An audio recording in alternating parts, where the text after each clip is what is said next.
I couldn't believe that Liu Kang welcomed me in Earthrealm, or that he thought me worthy to study with his Shaolin masters. After a lifetime of wishing for one, I finally had a home. But my joy was tempered as I thought about Serena. My shadow sister was still under Quan Chi's yoke, and she deserved a life free of him as much, if not more, than I. Quan Chi and my other sisters proved tenacious, but they were no match for my blade. I snatched Serena from them. Then Liu Kang helped me break Quan Chi's spell. Her mind free of his influence for the first time in years, Serena chose to join me in Earthrealm. My sister and I once again fight side by side, only now we do so for Earthrealm. Together, we have formed the Order of Light. While the regime had changed, little else had. My people still suffered in silence, ignored by the rest of Outworld. Though now I knew Empress Melina's secret, that she was also afflicted with Tarkat. If anyone would help, it would be her.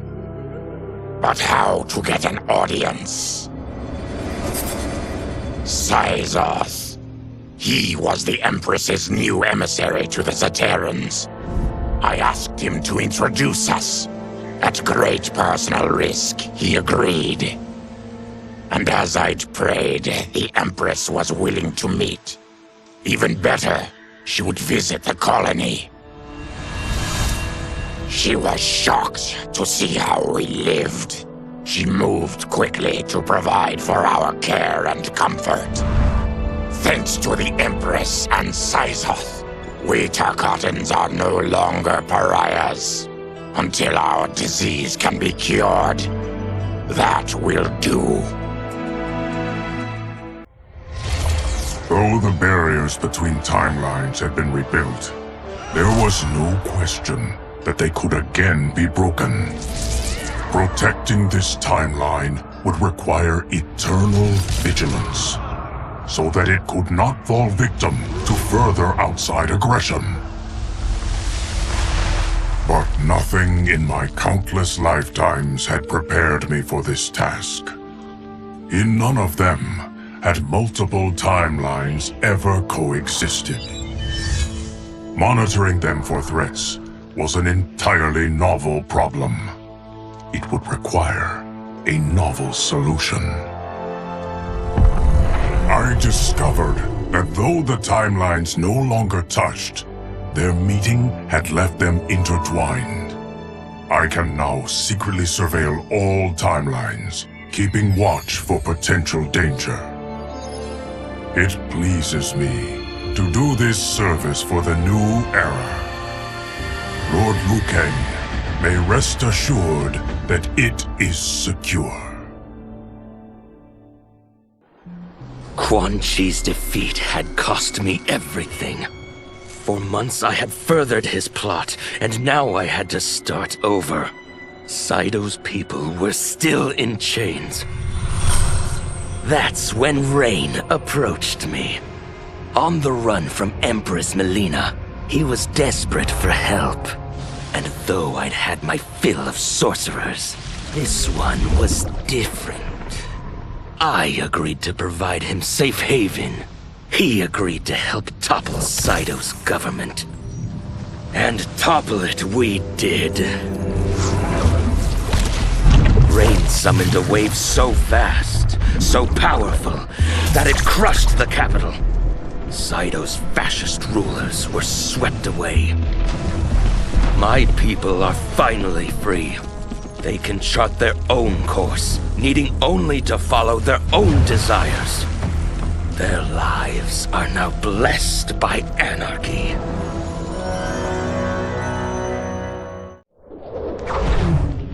Since this whole thing kicked off, I'd wondered why Liu Kang chose me to be a champion. I mean, sure, I was killing it as a martial arts star, but it's one thing when it's all for show. It's different you're playing for keeps. Then Liu Kang let me in on his master plan. He wanted the masses to know about the world beyond them, the one filled with gods and monsters, and he wanted me to tell them about it. But I knew revealing the truth all at once would be too shocking of a plot twist for most. That's why I pitched doing a bunch of stories, to slowly get people used to it. And if there's one thing I can do, besides kick ass and combat, it's build a cinematic universe. I'm serving up movies, streaming series, games, you name it. I like that I'm doing a public service. And it doesn't hurt that I'm making more than a few bucks. It's the kind of synergy that would make any studio mogul proud. I wasn't looking for allies against the Yakuza, but I found one in Special Agent Jackson Briggs. He'd heard gangsters plotting to kill me on a wiretap and came calling, hoping I'd be his informant. We planned to part ways when we got the job done. But then, Shang Tsung showed up to steal Sento. Needless to say, Jackson had questions. It blew his mind to hear that the stories in Johnny's movies were real. Once the shock wore off, Jackson quickly sized up the threats Earthrealm faced.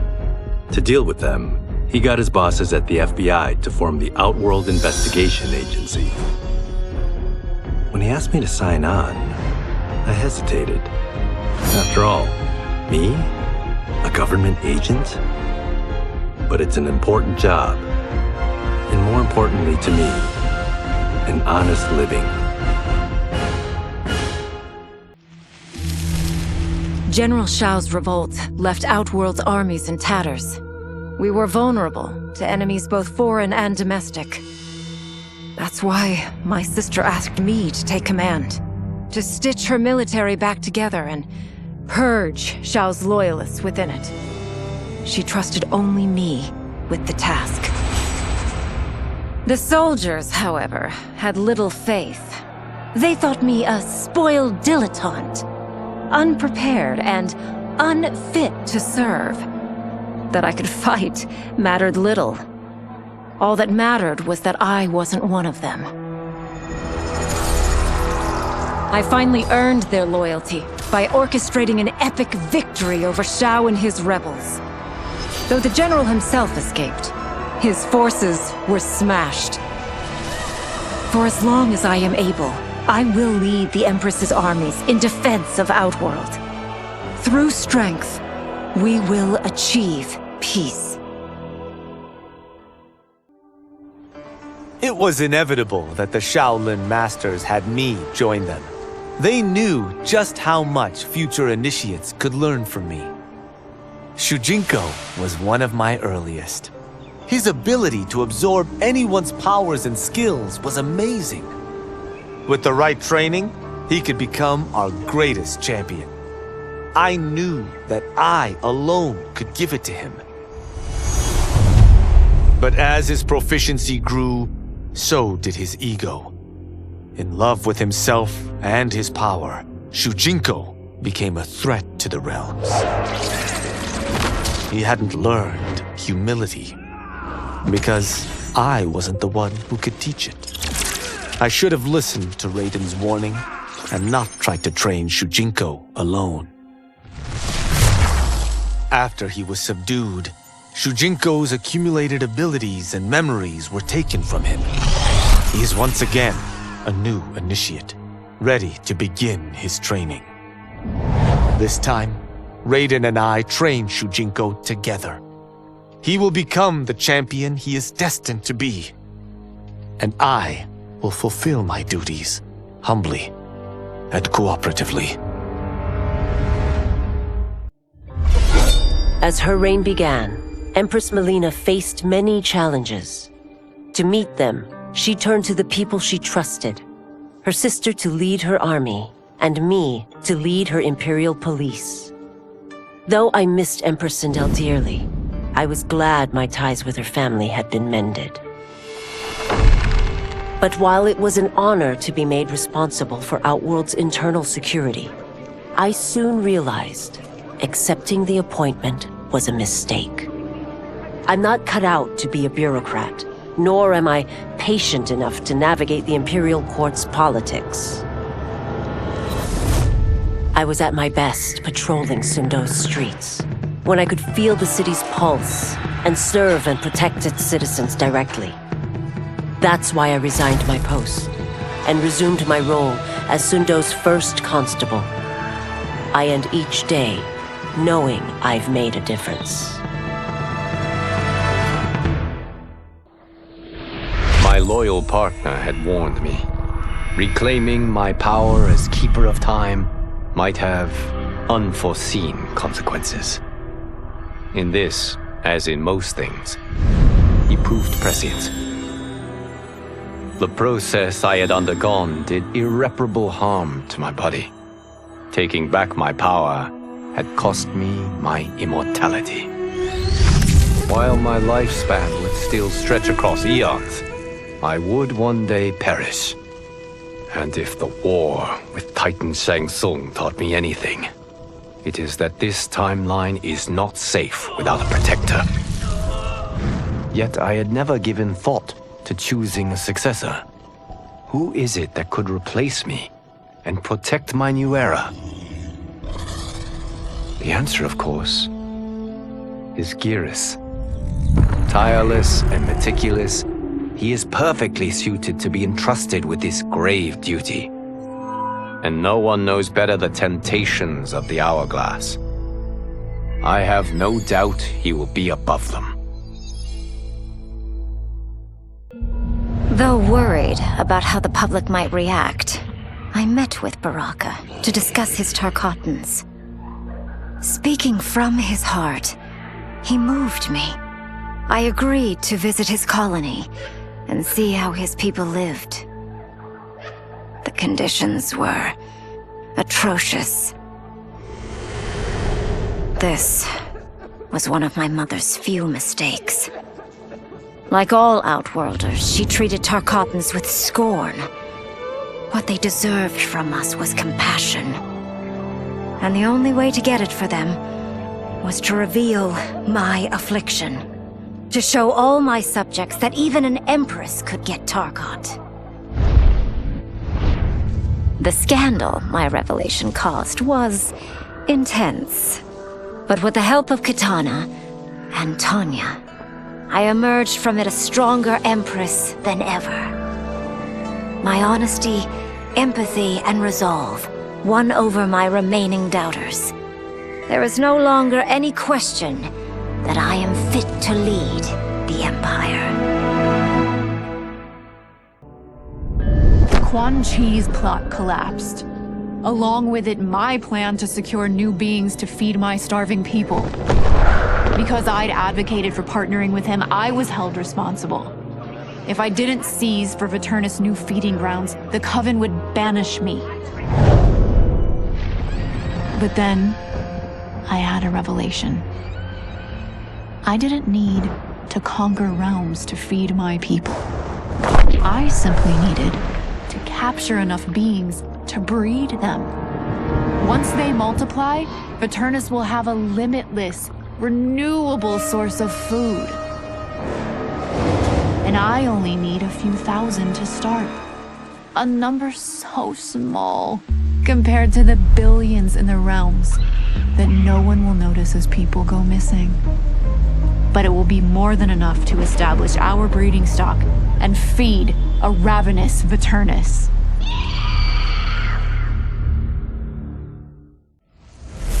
Were it not for my godly counterpart, I would not have survived the battle against Titan Shang Tsung. Meeting him, though, raised questions. Why did I replace him in this new era? Why was I made mortal? Lord Liu Kang told me of his Raiden's nobility and righteousness, about his steadfast leadership in the defense of Earthrealm. He also told me about Raiden's dark side, how he could be consumed by rage and cast aside the rules he otherwise lived by. Making me mortal and incapable of such anger was to keep me from following in his footsteps. Though I understood the reasons why, I felt I had been done a disservice. To survive the coming battles, I may need the edge that only great rage can bring. As the Shaolin couldn't aid me, I sought out someone who could. Someone to stoke the fire within me and teach me to master it.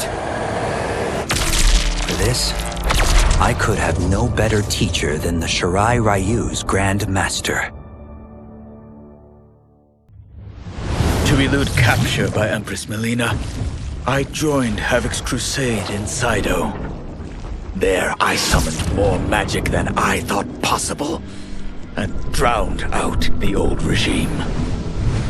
Havoc's longed-for anarchy had been achieved. He was more than satisfied. But I was left empty and broken. Had I been satisfied as Outworld's High Mage, not let myself be tempted by Shang Tsung, a great city would not now lay in ruins. I've caused devastation, ended thousands of lives, all because of my blind ambition. I've betrayed my oath, my sovereign, and my realm. These high crimes merit punishment, and I'll accept whatever the Empress gives me. My only ambition now is to one day be forgiven.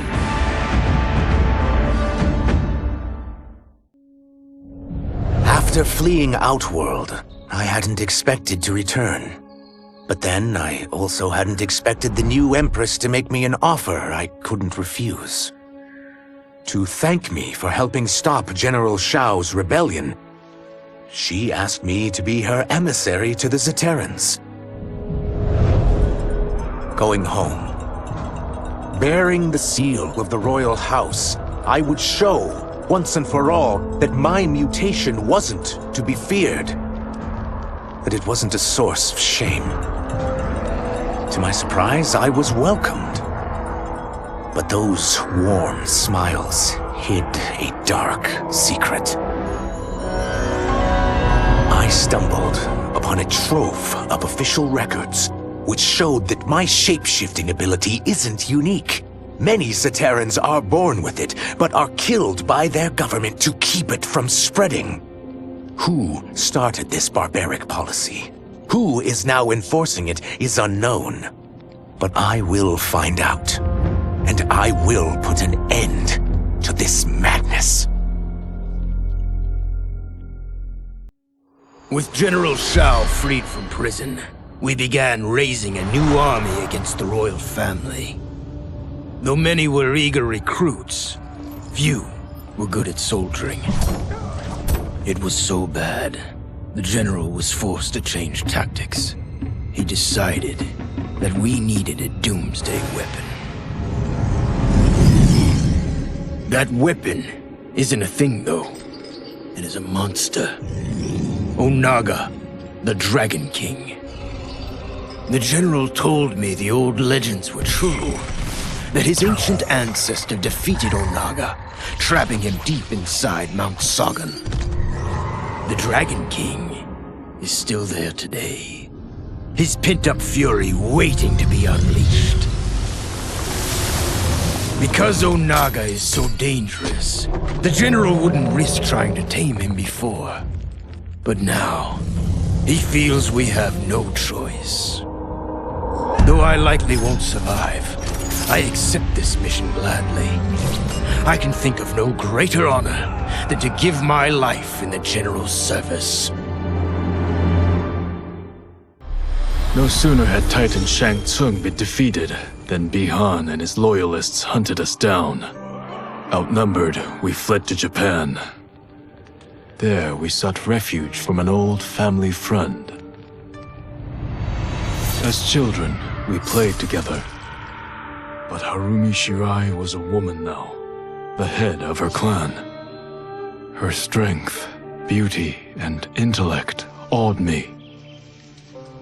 Also incensed by Bihan's betrayal, Harumi agreed to help me forge a new clan, one that would stand against him and defend Earthrealm.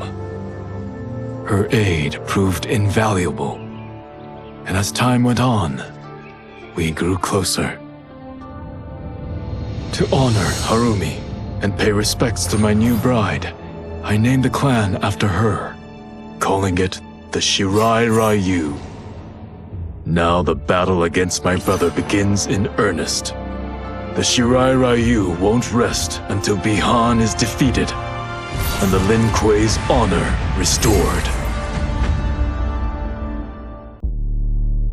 After escaping Lei Chin prison, I was hounded by the Imperial Police. I needed a place to hide and to recuperate while I plotted the best way forward. I knew the remote canton of my youth would be perfect. To escape capture, I traveled by sea. Little did I know that a gargantuan storm was brewing. My tiny craft was smashed apart. I closed my eyes, waiting to drown, hoping that the Netherrealm wouldn't claim my soul. But when I reopened them, I found myself not in hell, but on a deserted island. From its ruins, I could tell that great sorcerers had once lived there. In the caves beneath the ruins, I found what I can only describe as a well of souls. Once I learn how to wield its power, I will become invincible.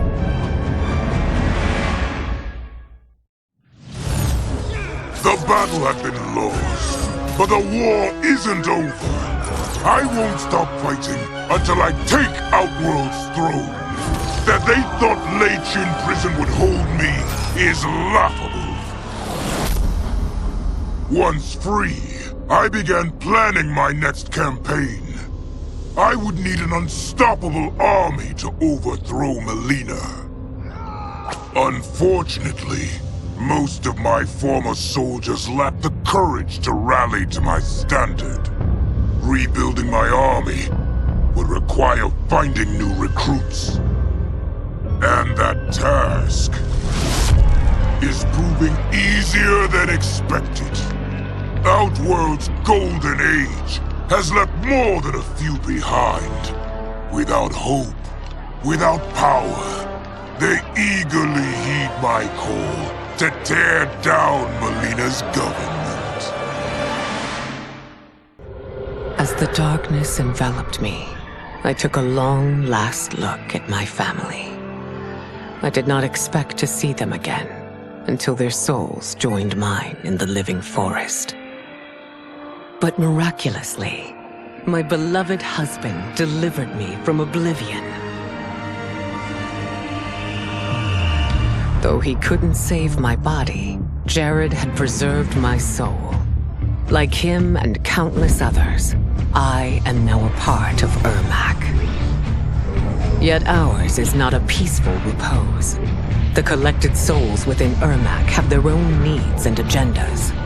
Before we can speak as one, we must first reach consensus.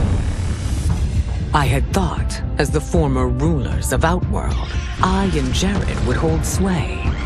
But here we are, two souls among many thousands, fighting for the right to be heard. And if there is one thing we do well together, it is fight. We will win the right to govern Ermac as we once had governed Outworld. And we will rule for the benefit of all. Kuai Liang and I were working hard to build our new clan. But even with the help of his close friend Harumi, it was difficult. The biggest problem was finding the right initiates. Then, one night, while walking outside Harumi's compound, I was attacked. I thought at first it was a Lin Kuei assassin, but his strikes were too uncertain, too angry. my attacker, it turns out, was a boy. Homeless and hungry, his assault was born of desperation. He needed money so that he could eat. It was like looking at myself 15 years ago. I would have ended up just like him if the Lin Kuei hadn't taken me in. So I took the boy to Kuai Liang, who also appreciated his fire. We made him our first initiate. The boy's name? Hanzo Hasashi. I had broken the Lin Kuei free of Liu Kang's enslavement. We were now masters of our destiny, and could take our place among Earthrealm's great nations. But taking and holding territory would require a vast army. I needed more fighters to make our presence felt. Then I recalled Shang Tsung's dragon warriors. An army of them would be unstoppable. But trafficking in such strong magic would surely draw Liu Kang's attention. Sector advised that we avoid detection by building our army using science, not sorcery. We've invested much into this endeavor, and we are beginning to see results. Once again proving the depths of Sector's genius. When we are done, all of Earthrealm will honor our desires and heed our demands. If not, they will face the Lin Kuei's wrath. Until recently, I hadn't met Li Mei, but I had heard the stories. How the Umgadi's matron superior blamed her for not preventing Emperor Jared's murder. How she quit in disgrace rather than accept punishment. But those stories didn't fit the woman I now knew. Li Mei would never have been so negligent. Eventually, I uncovered the truth. The failures and mistakes which led to the Emperor's murder, they resulted from poor decisions made by the matron superior themselves. They made Li Mei their scapegoat. When the Empress found out, she wanted the Umgadi disbanded. But I convinced her that it could be reformed. To make sure it did, she put me in charge. I am humbled by this sacred responsibility. The Umgadi, my sisters, they are my life. I will not let them be brought down by the acts of a selfish few.